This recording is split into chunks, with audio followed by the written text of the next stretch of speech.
এখন আর স্বয়ং সৌদির বাসায় গেলেও আমার একটাইতে পারতা নাই। তুই সৌদি যাইতে গিয়া? আমি সৌদি যেতাম গিয়া। আমার কথা বুঝ তুই। আমি যেখান বুঝার বুঝিলিছি। এখন ওই একদম সামান্য একটা জিনিসের লাগি তুই সৌদি যাইতে গিয়া? আমি এখন সৌদি যাই আর গিয়া। ওইটা কোন লেভেলের পাগলামি রে ভাই তুই আমারে কো? একজন মানুষে কিবা তোরে কথা দিলাইছিল বলে সৌদির থেকে আইতে তোর লগে টস একটা আনবো। এখন কোনো কারণবশত টসটা আনতে পারছে না। এখন তোর লগে টস একটা না নাই তুই সৌদি যাইতে গিয়া? আমি সৌদি যেতাম গিয়া। দেখ রে বাবাই, সামান্য টর্চ লাইট একটা লাগি তুই গাঁত আরেক ঝামেলা শুরু দিস না। আমার কথা হয়েছে তুই টস যখন দিতে না কথা দিতে কি? এখন তুই সৌদি যাইতে গিয়া? আমারে জানো তো একবার যখন কইলেই আমি খরিয়া লোক ছাড়ি। যেদিন হে আমার লোকে বেইমানি করে। ইকানো বেইমানি কিতা করলো? টস এ আনতে পারছে না। 3টা টস হে বাড়িতে লই আইছি। ও আমার কাছ থেকে নে তুই পুরা 3টা টস লইয়া হে বাড়িতে আইছি। এমনকি কোন টস কোন জায়গাত পাঠা হইছি অতটুকু ইনফরমেশন আমার টেন আছে। আমার নাম সিআইটি।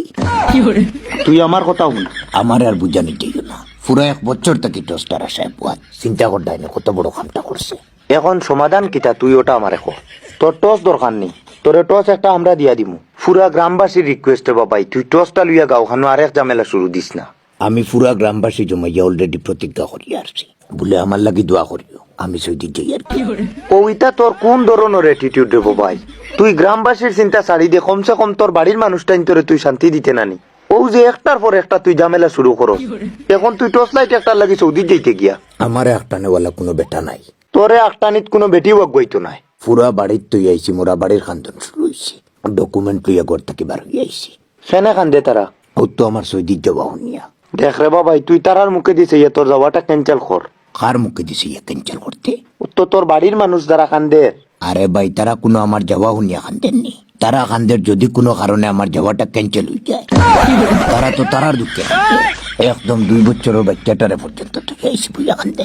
বুঝলাম না ইগে কিতাব একদম 10-20 বুঝা কান্দে। ডকুমেন্ট লইয়া এখন আউরি তুই খানো বার হইছ? বর্তমানে খানো তুই? বর্তমানে আমি এয়ারপোর্টও বুয়াত। আরে ভাই, এয়ারপোর্টও তোরে কি গে লইয়া গেল? তুই কি তবে এখন বার হয়ে গেছ নি যাইতে গিয়া? এখন কেমনে যাইবে রে ভাই? এখনো এয়ারপোর্টের সব কাজ বাকি রইল। তুই খানো এখন এয়ারপোর্টও তুই কিতা কর দে? এখন সৌদি যাইতে হইলে তো এয়ারপোর্ট একটা দরকার। আগে তো এয়ারপোর্ট বানাইতে লাগবো। এখন নিজে বানাইলারে নি এয়ারপোর্ট? মরি গেছি জানে বর্তমানে কোন জায়গা তুই খানো কি গুণ লইয়া এয়ারপোর্ট বানারে? আরে ভাই কেন আমি একলা নাই, বহুত মানুষ এয়ারপোর্ট বানাইতে আইসুন। আর এয়ারপোর্ট কিতা হইতেও বনি যাই বলি। আগে তো ফটোশুট করতে লাগবো। ওইটা কিতা মাত মাতে? বর্তমানে তুই আসত কোন জায়গা তুই ওটা আমারে কো। খানো কি গুণ লইয়া কিতা ফটোশুট কর দে? তোরে একটা কথা বুঝাইতাম পারি না। এখন সৌদি যাইতে হইলে তো এয়ারপোর্ট একটা দরকার নাই দেবো ভাই, দরকার নাই দেবো ভাই। এখন তুই নিজে লাগি যাইতে নি এয়ারপোর্ট বানানি? কমসে কম নিজে তো জায়গায় থাকতে লাগবো। মরার আগ পর্যন্ত কুদাল মারবে।